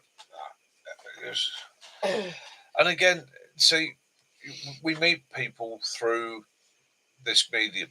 And we make contacts, we make friends, we make lifelong friends, and we friends for two. Now it's on your second year. You've I consider you all friends. Yeah, and we're long-term friends as well, because as we know, we've been friends with Mac for 34 years now. Yeah, it has. Yeah. It's a great medium. It's a great medium. Like I say, I'm not. When I say I'm ranting and I'm knocking people that do the end of the world apocalypse, I like some of that. Don't get me wrong, though. It's fantasy to me. It's but to them, it's their thing. And I won't take it away from them. However, the ones that are doing it to make a business out of it. Now, there are people that make a business out of it that do a great job. Or someone like to scaremonger people. That's Lee down at the bushcraft shop down in Wales. Now he does videos. Doesn't do a lot of videos. Is it the Bug Out? Bug Out. Yeah. The Bug Out. Yeah. He does some really sensible, good quality videos. That's cool, Lee. I know Tom is working with Lee now, and they're doing courses and that down there for people. So anybody that wants to go on a course, get hold of the Bug Out, go on a course with Tom, Prepare Pathfinder. Okay. He's a guy that really knows his stuff, especially if you're looking at going down the more extreme. If I was going to be going out on an extreme expedition, he's one of the guys I would choose to come with me. He really knows his stuff, you know. But anybody that wants to know, Kiwi. If you want to know more, all right, Google Pathfinder Regiment or Pathfinders, all right, part of the Parachute Regiment. Like, these guys are something else, okay? And Tom, absolutely brilliant. Got a lot of time and a lot of respect for him. His teaching techniques, his methods, superb. Absolutely on the ball. A man to be admired and followed. Some of the others, not quite so much. He's a man I can trust. I've put my faith in. So, yeah, he'd get me home. I know that. It's nice to see some of the ladies, more ladies, doing a lot more of the outdoor, or joining us with us, you know, joining the other halves. Right, another channel. Sticks, you'll need to remind me to get this right. Jess Outdoors. Okay. Young lady, she's fairly new, she's just starting a channel. But again, she really knows her stuff. She's really, really coming across well. She's presentation, techniques, methods. Can't fault them. I seem to remember someone finding, is it a bacon tree? Yeah. Yeah, that's it. Yeah. Oh, yeah. Go for it, T. You know, you've definitely got an audience here. T, have a go. I mean, I've done 3 videos now. I've done one on my pack that my ouch pouch that I take with me, and I've done the other 2, and I've got more to do. And it doesn't have to be survival prepping. Do something on something you like, or do something that makes you laugh, something you enjoy. The medium of YouTube is there for people to put all sorts out, and I watch all sorts of channels. I don't just watch bushcraft survival channels. I watch some of the recovery channels. I watch motorsports channels. I watch fails. Fails is a popular one in this household. We're feeling a little bit down. It's nothing like watching somebody else do something stupid and hurt themselves. Or bloopers. Bloopers, yeah. So again, this week, I put a few bloopers in. Why? Because in all honesty, I don't often get cock-ups. But this week's midweek video, you're pouring water. I can't say too much, but I was actually up there with Gareth while something was going on. I had to chat to some really interesting, very clever people. What are you doing? And by the time I got to the end of the day, and they'd left, it was just me and Jason there. And I literally looked at Jason and went, I've got an hour, if that, of light left to do this video. I had an idea what I wanted to do. So the video was pretty much a one-hit wonder. And as with anything, when you're rushing it, you make mistakes. And me and Jason were laughing about it. And I said to him jokingly, I said, I'll keep those in the edit. And I did. I thought, well, they're worth showing. It's one of those things. Be honest with people. It goes wrong. It doesn't matter how clever you are. It doesn't matter how skilled you are. Occasionally, it goes wrong. And when it goes wrong, I was chewing up stuff again. If you show people it going wrong and how you deal with it, even if it is, that's hot, okay, it inspires them. It shows them that, just because they cock up, we all do. Ray Mears, I guarantee you, Ray Mears has probably sat there plenty of times with a bow drill, pumping like a lunatic, going, bloody thing won't light. It won't go. I can't get bleeding ember. Or sitting still. Excellent.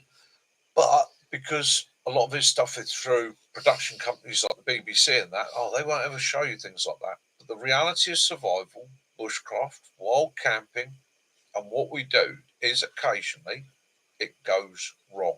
And the way to deal with it when it goes wrong is to stop, look at it, take it apart if you have to, reassess it, go back to it. The reality of survival is it doesn't always go perfect. Sometimes you just need to stop, take a deep breath, and go, right, do it again. Okay, and then keep going, and you will get there. It's like anything in this life; it doesn't always go perfect, and it does sometimes bug me when I see it go perfect for people every time, first time, and I sit there with the knowledge that that's not the reality of it. No. Yeah. I wish I could put like like the cameras put on my scooter, my big one. Is it because the amount of times I've done really silly. And we're going to that place in Devon. I was going through this. It's a Trago Mills, and this lady was standing there looking at these t-shirts. She picked one up off the hanger like that. And as I went past, I took it with me, the whole stand with me. So she ended up just standing there in this empty sort of space. Holding t-shirt like holding t-shirt. The whole rack went. I mean, this rack was about 20 foot long and it just, the whole thing followed Caroline down the aisle. Yeah, exactly, Kiwi. Yeah. Shit happens, deal with it. That's life, and that's also the reality of survival. Shit will happen, deal with it. Okay, and how you deal with it is what makes you a survivor. If you curl up and cry, then you've had it. Most of us will look at it and happens. Go, share it with everyone. Nothing's perfect. There's always something that's not quite right. Yeah, they are, Lee, and I get why they're promoting the kit. One of the difficulties for me, I'm now 500 odd videos into my channel, so it's 500 videos. In 2 years, it gets difficult to try and find fresh stuff. If you think about it, in the survival world, there is actually only a limited number of things. There is water, fire, shelter, food, environment, and again, I can't afford to travel around the world. If I could afford to travel around the world, I'd be doing a video in Africa, a video in Australia and America, and showing you why the world. Kit like medicine.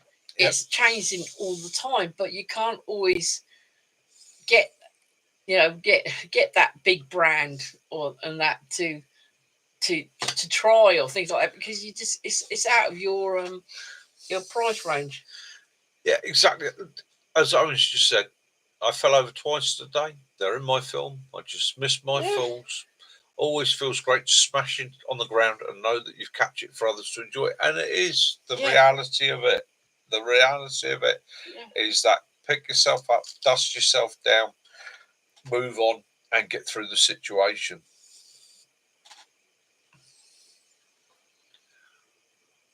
Thank you, T. Thank you, T. Hey, thank you very much. I appreciate that. I mean, I did that video. That was to give you an idea. So that video, I started that video at 11 o'clock. I probably finished making that video, figuring it out, and that by about 4 o'clock did the upload, which takes about an hour and a half. It's I've got all the gear here. It was just getting everything else out, lining it all up, thinking about how I'm going to say it. I wrote notes, lost the notes. I still haven't found the notes, so might not have even got out all the information I wanted to do. I'll probably find it tomorrow and go, oh, we should have said this, we should have said that. You have to do some. Now they've got the little 3-minute shorts as well. Yeah. Well, that's the other great thing. So YouTube are now doing 3-minute shorts. Okay.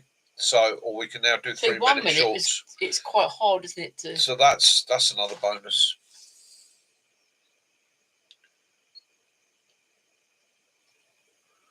Yeah, exactly, Betty. And you know what? It's that we also, us as creators, we enjoy those moments ourselves. I think we enjoy those moments when the universe goes, "There's a slap round the face for you." I remember, like, we're out on rail tour, and I went to sit on this big rock, And as I sat on it, my arse slid. I very graciously ended up in the grass, but just slid off the rock slowly sideways. Managed to keep her dignity as well. I did. Proper lady. Didn't show the horses my underwear. No, you didn't, did you? No. Yeah. But that's the thing, isn't it? It's just. It's a balance, isn't it? You got to have good and bad. You got to have funny and serious, and and it's how you deal with it. It's how you do it. Benny, I've been loving your videos lately. I especially love those crazy scenes you're doing in the beginning where you're speeding it up in your charge. I hope you're speeding it up. Either that or you've been having too much sugar. Yeah, it's the honesty of it. And I think that's why all these channels I watch, like Life's a Hobby, Benny, and so on, and all the other guys, that's why they're doing so well. And you are doing well, guys.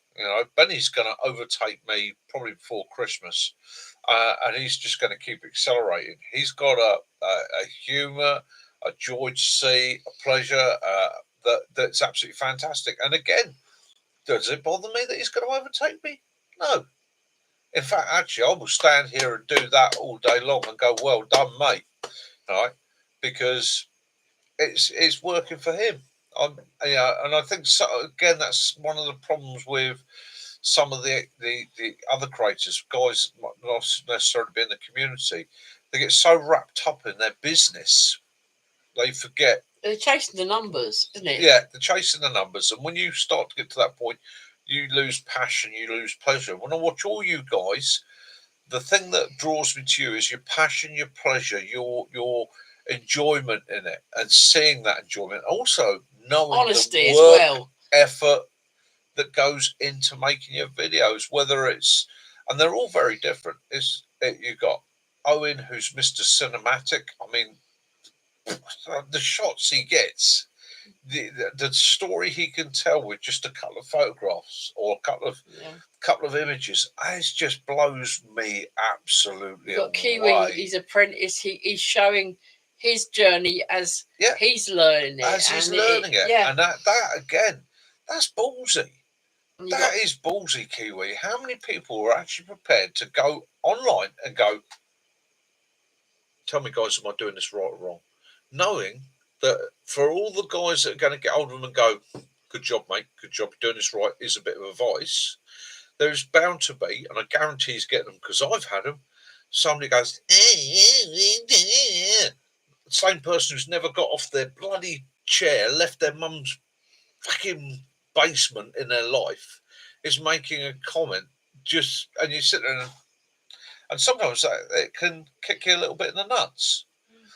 But my advice there is, though, just remember, that person is probably 12 years old, sat in his mum's basement, right? And is never, ever going to be able to do what you do. Right? Your honesty is yours. He loves the attention. Faye, we know that. Yeah, keyboard warriors. Yeah. But there's so many different, it's a matter of what you have passion for.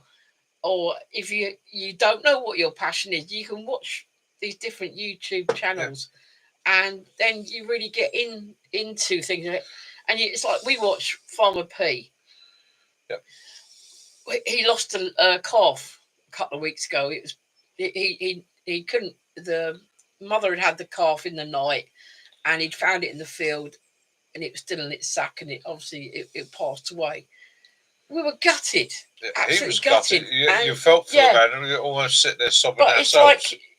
It becomes part of each person you follow. They're like your family. That's the thing, Kiwi. Just look for the positives. Don't ever focus on the negatives. Always focus on the positives. There are very sad people out there, unfortunately, that will do everything they can to try and get. I've been hit a couple of times with them myself, and I've got to admit, they make a comment and you fire straight back. You're like, I'm not taking that. Then you fire back, not realising at the time that's what they want because your emotions are running high. It takes your friends and that to turn around to you and go, just block them. Just running high. I made a comment, probably a rude comment. No, it wasn't a rude comment. No, it was an angry comment on somebody else's video this week, and the guy's got quite a successful channel, and he's good at what he does. I won't take that away from him. But he Googled information was wrong. Information was wrong. And I'll get to the basics of it. You can work it out for yourselves. And this comment I'm making now is no disrespect to the guy, because I do have a lot of respect for him. But he was doing a video where he was going out and he was looking to spend the night where there had been a German prisoner of war camp, Second World War German prisoner of war camp. And the guy doesn't know a lot about the subject. And so he'd done, according to him, a Google, and it had come back that the German prisoners of war died there suffering and from hunger and all sorts, and the spirits of their ghosts could be here wailing and sobbing. Now, I'm a bit of a historian. I'm not a history expert by any means, but I do like my history, and I'm proud of the military history of this nation. I also grew up in a village that had an ex-Italian prisoner of war that we knew very, very well. Okay, and he always expressed how well both the Germans and the Italian prisoners were treated. Okay. Thank you, Stephen. So I hit this guy's channel, and my comment was along the lines of, get your facts right, go away, learn your history. Because one thing I do know for a fact is during the Second World War, we had 3 types of German prisoner of war camp in the UK. And they were... Well, as Germans, Italians as well. The first type of prisoner of war camp, which was the most common, was for those guys that weren't avid Nazis. And they were treated really well. They were given jobs on local farms if they wanted to do it. They didn't have to do it, but they were put to work if they wanted to work. And they were paid shilling a week to buy luxury items for themselves in the camp. And they were given things like papers. They were given things like writing materials, libraries. They were given cinemas. They were given all sorts of things to try and show them our way of life. Then you had the B camps, and these were people they weren't sure about. And they got the same sort of luxuries, but didn't get to do the work parties, didn't quite get the freedom. And you've got to bear in mind, in the first camp, some of those prisoners of war were literally, the gate would open at 8 in the morning, and they'd walk down to the farm, no guards, walk down to the farm, work for the day, come back, and were taken into these families on these farms and treated like employees and friends. And then you had the last camp. And those camps were where your avid Nazis were kept. And again, we treated them well, with respect. We tried to show them the way of our society, trying to break that brainwashing. Okay. Now, on top of that, there were a couple of camps, one near where I spent a lot of my life, where spies were kept. And I will admit, yes, there was a gallows near there. And that gallows still stands today, where a couple of convicted spies were hung. They were spies. Okay. But on the majority, on the whole, our prisoners of war in the UK were treated really, really well. And I fired this back at the guy, and he went, look, I don't know my history. I just Googled it. It's what I come up with. And I figured out a day or so later, when I calmed down, what he probably Googled was British prisoners of war or British POW camps. And what it probably came back was referenced some of the German and Japanese camps where things were bad. Okay. So, yeah, maybe I owe him an apology. No, I don't. Personally, if you're going to make a statement like that or make those sort of statements, make sure you get facts right. It's something I try to be very careful to do. Well, Roman Raymond, he went to a camp a few weeks back, didn't he? Yeah. Did a video on it, and I get it wrong sometimes. And if I get it wrong, somebody points out I got it wrong, I'll go away and do the research, and I'll apologise for getting it wrong. But I won't fire back in the way that he did to me. The other thing is, it's be open and honest. You know, it's like me with the foraging. Why don't I show mushrooms? Because I don't know enough about them to make sure that you get the right information, not to hurt yourself. So again, I think it's something we owe in what we do. It's true though, Lee. You know, 245,000 German prisoners of war that decided to want to stay in the UK and relocate here after the Second World War, and they were given the option to. The thing is, not just German and Italian. A lot of the prisoners of war during the Second World War, they were missing their families as well. And quite often, I've seen many things where they made toys for the children, wooden toys, metal toys, you know, because they miss their kids at home, and you know that they sort of wanted to, you know, get out to the kids that had not a lot around them. Yeah, you know, Lee Michelle. Yeah, I've seen that as well, my friend, and it's ridiculous. But silly people will be silly people. Yeah, I get where you're coming from there. Personally, being somebody that has studied many faiths and travelled amongst many faiths, I've always used the term either may your God bless you or just simply bless you. To be arrested for that, it's ridiculous. It's ridiculous. But I'm not going to get into that because, again, I've always said on my channel, we don't do religion, we don't do politics. But yeah, I do agree with you there. You're right there, Matt. A lot of people did stay because they wanted to. You know, it's freedom. Benny, if there's anybody that's going to say what he wants when he wants, it's going to be you, my brother.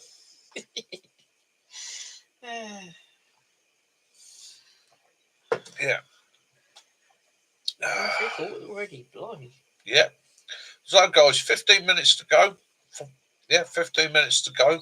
So what I'm going to do, I'm going to start winding up in a minute. I'm going to finish my Guinness, finish enjoying that, and I'm going to say some hellos. Some hellos to people that I know are possibly watching, and they don't normally get a mention. So firstly, Denise. Denise, the voice of an angel. Okay. Hiya. Hope you had a wonderful week, and I hope this week is absolutely gorgeous for you. And when I do get over there, I'm looking forward to meeting the Queen of the Fairies and being delivered my pasty. Doesn't have to be any particular pasty, anyone will do. But yeah, a big hiya to you and to Faye. Faye, hiya. I know we've not met yet, and same with Denise, we've not met yet, but hi to Faye. Hope you're great. Hope all is going well with you, and I hope you have a stunning week yourself. To Nikki and the kids, hiya. All right, again. Well, Luna will be asleep. It'd be lovely to meet you guys one day, and I hear all about you. Yeah, you're absolutely wonderful. And Sasha, I hope you're having a great evening. Hope nice and relaxed. Behind every great man is a great woman. Have a fantastic week. Enjoy yourself.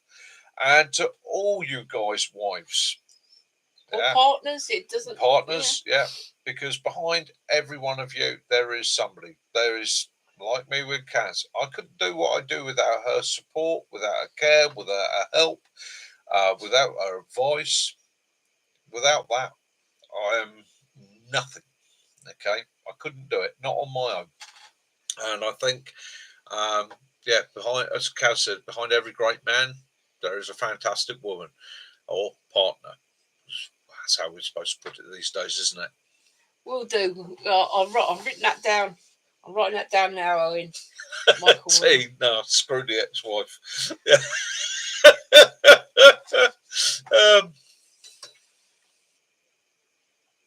Lee Michelle, brilliant. Behind every great woman, there's a man trying to keep up. Brilliant. Lawrence. Oh, no, poor thing. Oh, no, mate. Oh, Jesus Christ. Right, so you had DVT. Whereabouts? Are you all right? How bad is it? Obviously, they've been treating it. You're going to be in a great deal of pain. Yeah, sorry to hear that, Lawrence. Oh, mate.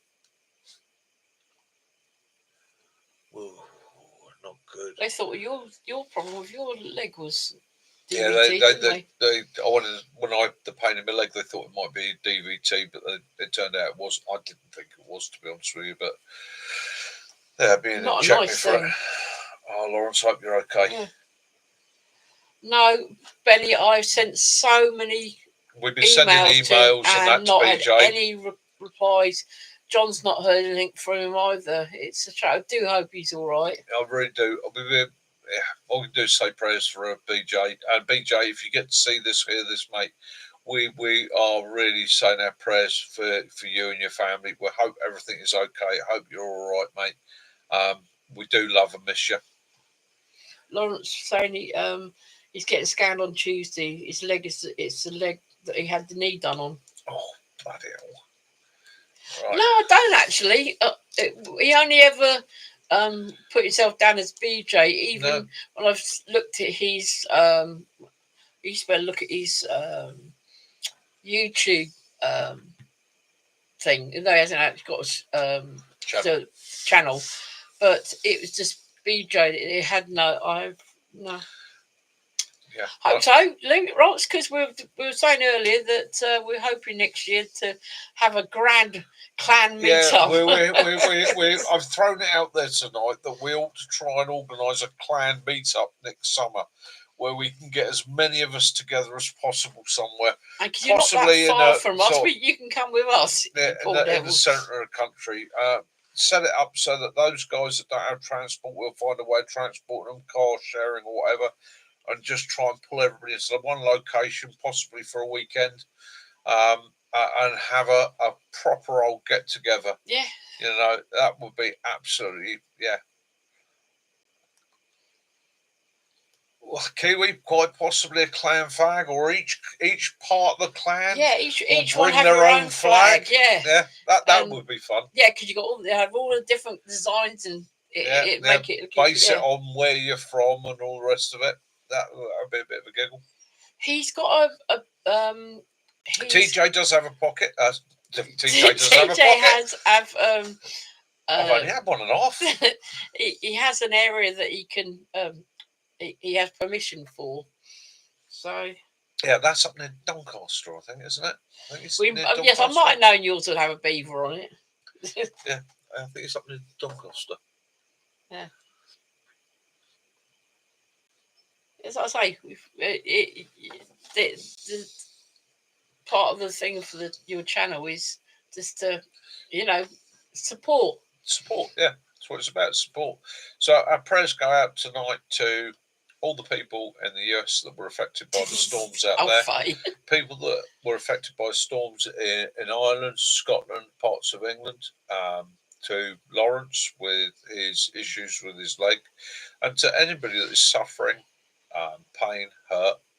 I would also like to send our thoughts and prayers and best wishes out to Helen, Kat, and all their comrades and friends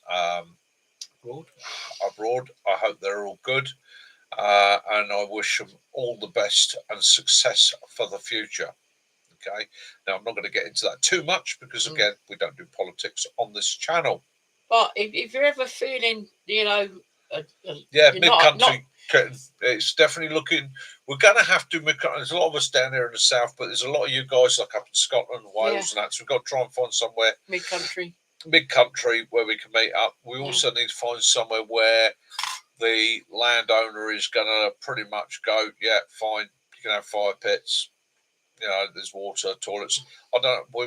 There's a couple of things banging around my brain. There's TJ. There's also a site called. It's one in Coventry. Doncaster way. Yeah, there's also a site in the Midlands I've forgotten the name of now, but I've got it written down somewhere that is a possible. So maybe a case of hire the site for the entire weekend, and we all just meet up there and have a get together. Really, yeah, but if anyone sort of feels like they're having a tough time, know that we're all here. We loved you all. Definitely. Yeah. And not only do we love you, but everybody else loves you. It's a community, and this is the thing. People survive situations through community. Through community gives strength. It gives unity. It helps people to move forward. Not everybody knows everything. Not everybody has the answers. But when you have a community, you have more people sharing ideas, knowledge, methods, techniques, answers. Okay? Excellent, Lawrence. Get a passport with you. See, Mac played that trick on your ex, didn't you, Mac? Yeah. We were all going to to Wales for a wedding at Brecon, and he told his other half that hoped that she brought her passport with her and the correct coinage, because yeah. See, Tasha's going to come and visit good old Sheffield, middle of the country, site near me that allows fires. It's just a field. That sounds good, T. Sounds good, T. Sounds like the sort of thing we need. Yeah.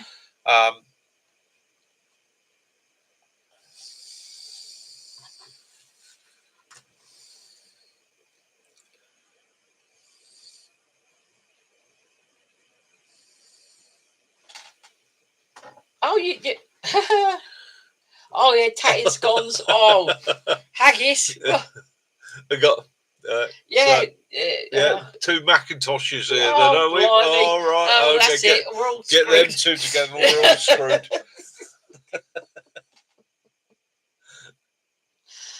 I'll have to make one hell of a big cluty dumpling, wouldn't I? Oh, yeah.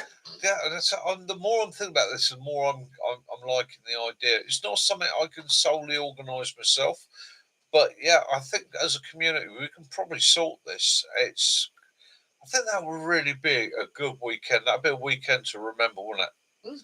Get us all together. Yeah. It's that we'll get banned from Sheffield. Yes. Anyone who is associate or member of Hampshire Outdoors and Survival is banned from the Peak District. Be the first time. So yeah, that'd be an adventure. That'd be make for a cracking weekend. Haggis hunt, yeah. Yeah, get everybody together, and it'd just be a nice social weekend. Come, do your thing. Share your techniques, ideas, kits, methods. We could do some welly wanging. Laughs, giggles. Bring the missus. Okay, because again, the whole idea of this to be a proper social weekend. If you've got kids, bring the kids. You know, it'll be a proper. Yeah, everybody come together, enjoy. We're like one big family. Mm. Okay, simple as. Cheese rolling, yeah. Depends if there's a hill or not. Fate, yeah. I'm prepared to get that go. I've always watched that and thought, I'll give that a go. You've got enough horseshoes.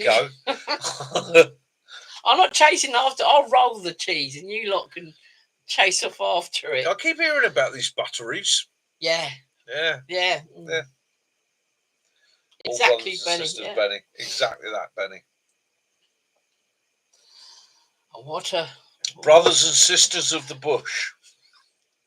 Excuse me.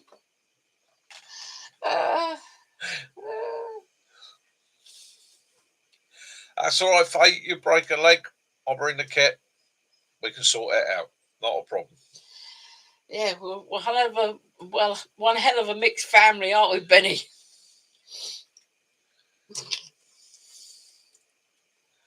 See, I could do. I would tend to be at the top, get someone else to roll it, and just suddenly appear at the bottom. Where I got it.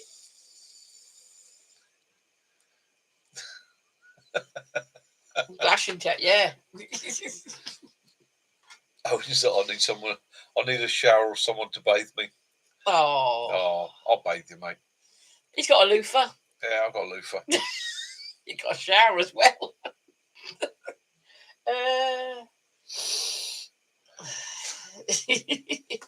Buttery. It's I'll have to let the Scots explain it. It's I have no idea.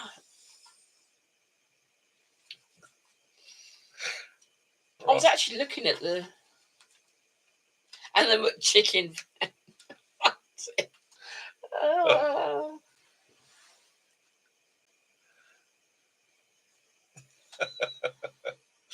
Right. Where are we? 1:59 and 37. So, guys, I'm going to wind it up in another half a minute or so. Thanks for giving us another great night, lads and ladies. Yeah, thank you, guys, girls, for joining us. I needed that today. Even those of you that don't comment, that just watch and those just doing on catch up, guys that catch us up, know that we care about you. I appreciate every single view, every single like. I answer every single comment. Buttery is a flat roll similar to a croissant. Oh, sounds good to me. I'm up. Night, Stealth. Yeah. I appreciate you all. I appreciate Night, everybody that has Sticks. any interaction with my channel whatsoever. And Good night, again, T. dive over, have a look at some of the other channels on here. Show them some love and support. Night, Stephen. Okay.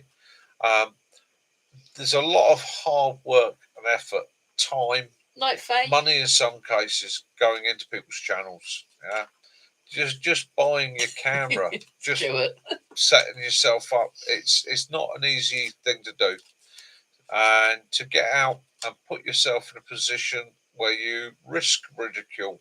And that it does come to the mind at times where you sit there and you go, how's this going to go down? It can be quite nerve-wracking. So show them some love. Okay. Take it easy. Have fun. Time we did a bivvy chat, yeah. Yeah, it is time we did a bivvy chat. If you can get outside this week, get outside. Good night, Lee. If you can get some fresh air, get some fresh air. If you can't, stay safe, stay warm. Know you're loved. Okay? Look after yourselves. And as I always say, love those you do. Forgive those you don't. May peace and light be upon you all. Thanks. From me, Kaz, Willow, Mac, night, Kiwi, and everybody else in the community, good night all. Thanks, have an Benny. awesome week wherever you may be in this glorious world of ours. Night, Stuart. Night, Owen. Till next time. Catch you then. Night, all.